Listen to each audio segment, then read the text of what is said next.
I put about 5 hours into Path of Exile 2 so far, and I wanted to capture some footage across the different biomes because honestly, I was really impressed with how beautiful this game looks.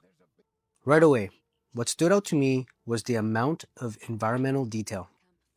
The foliage, the ground textures, the little critters moving around in the environment, all of it helps make the world feel alive. There are so many little details packed into every level. One thing I kept noticing was the variety of ground textures and how well they blended together. As I was moving through different areas, nothing really felt repetitive, even though I'm pretty sure many of these levels are procedurally generated. The amount of asset reuse happening behind the scenes is honestly staggering, but somehow it all works. The art style and mood. The overall mood and tone of Path of Exile 2 feels very dark and grounded.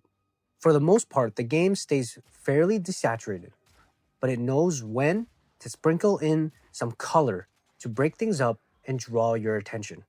Visually, it actually reminds me more of Diablo 1 and 2 than Diablo 3 or 4. It has that darker, grittier atmosphere where the environments feel oppressive and dangerous.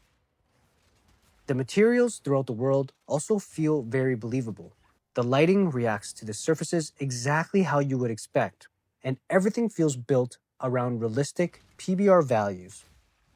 Especially in these early areas, the environments lean darker, which really helps reinforce the mood. The environment art. From an environment art perspective, I think one of the biggest accomplishments here is the texture work. The team found a really nice balance with their normal maps. In top-down games, it's easy to go overboard with the normal detail and create visual noise. But Path of Exile 2 seems to hit that sweet spot. The surfaces feel detailed without becoming distracting. Even smaller details like the water shaders and puddles look surprisingly realistic. They're subtle, but they help sell the world. As I moved through the different biomes, I kept noticing how much variety there was despite seeing many of the same assets reused throughout the game. That's not a criticism either. Asset reuse is one of the most important tools in game development. The impressive part is how effectively the assets are remixed and dressed differently so they rarely feel repeated. Modular design and asset reuse. One place where this becomes especially noticeable is when you move from the cemetery into the crypts. You can start to clearly see the modular workflow. There are a lot of tiling textures and modular wall pieces being reused throughout these spaces. But this is actually where the environment team deserves a lot of credit. Even though the building blocks are repeating, the set dressing does a fantastic job disguising it. Props, debris, lighting, and environmental storytelling help break up the repetition, so you're rarely thinking about the modular pieces underneath. For anyone interested in environment art, it's a really good example of how smart asset reuse can still create visual, interesting spaces. Visual effects. Another thing I've been enjoying is how the elemental VFX interact with the environment.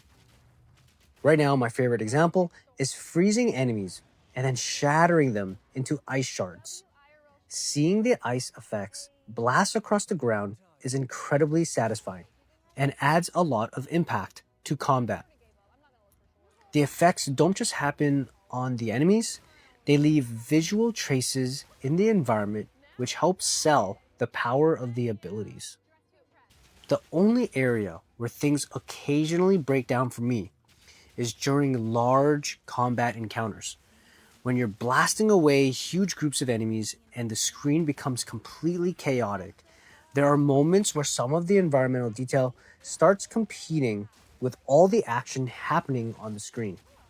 It's not a major issue, but there are definitely times where the sheer amount of visual information collides a little bit. My final thoughts.